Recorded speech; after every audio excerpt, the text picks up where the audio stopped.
pembelajaran modal kali ini. Yang pertama, mengenai penjelasan apa itu modal secara umum maupun menurut para ahli. Nah, yang kedua adalah jenis-jenis modal berdasarkan kategori. Yang ketiga adalah manfaat modal bagi sebuah organisasi maupun perusahaan. Yuk kita bahas. Nah, kali ini saya akan membaginya dalam 4 pembahasan. Yang pertama adalah pengertian modal secara umum. Apa sih itu modal? Pengertian modal secara umum adalah sekumpulan uang atau barang yang digunakan sebagai dasar untuk melaksanakan suatu pekerjaan. Dalam bahasa Inggris sendiri, modal disebut sebagai capital, yaitu barang yang dihasilkan oleh alam atau manusia untuk membantu memproduksi barang lain yang dibutuhkan manusia dengan tujuan untuk memperoleh keuntungan. Pada umumnya, modal adalah aset utama perusahaan untuk menjalankan bisnis di mana umumnya berbentuk dana atau uang. Dengan uang, maka perusahaan dapat menjalankan bisnisnya dengan lancar untuk mendukung proses produksi hingga pemasarannya. Jadi, modal merupakan hal yang sangat vital dalam suatu bisnis atau perusahaan.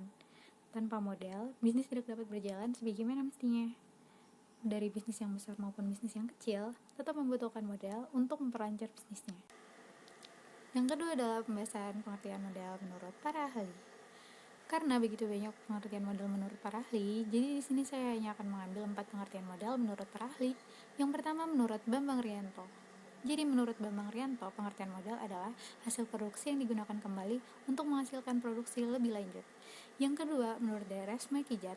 Menurut Maikijat, definisi modal adalah semua hal yang dimiliki perusahaan, mulai dari uang tunai, kredit, hak membuat serta menjual atau hak paten, mesin-mesin, dan properti.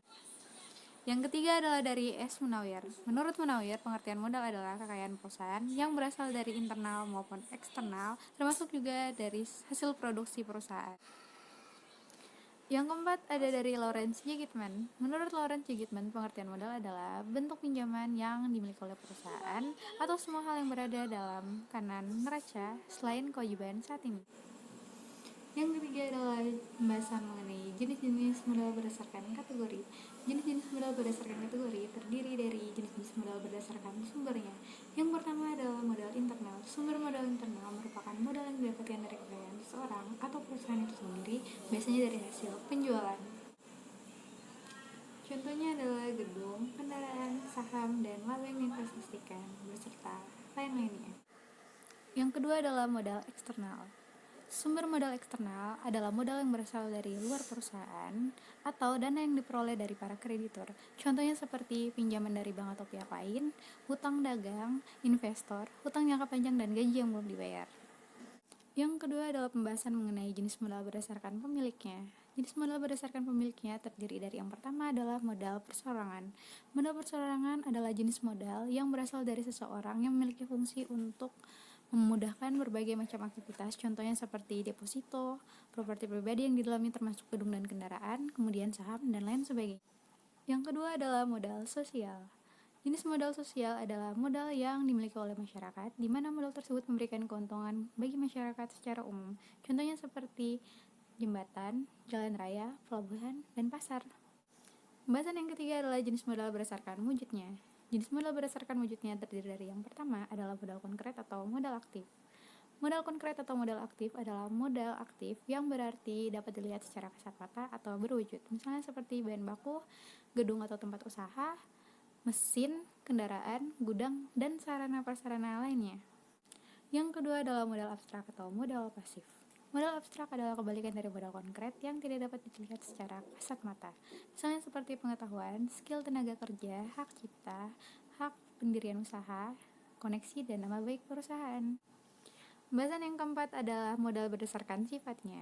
Modal berdasarkan sifatnya terbagi dari yang pertama adalah modal tetap atau fixed capital.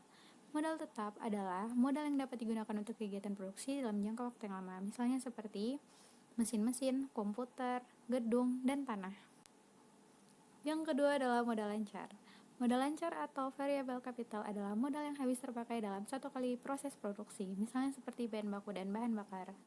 Yang terakhir adalah pembahasan mengenai manfaat modal bagi perusahaan. Manfaat modal bagi perusahaan terdiri dari yang pertama adalah untuk membayar sewa tempat, yang kedua untuk penyediaan bahan produksi, yang ketiga untuk gaji pekerja, dan yang terakhir untuk simpanan.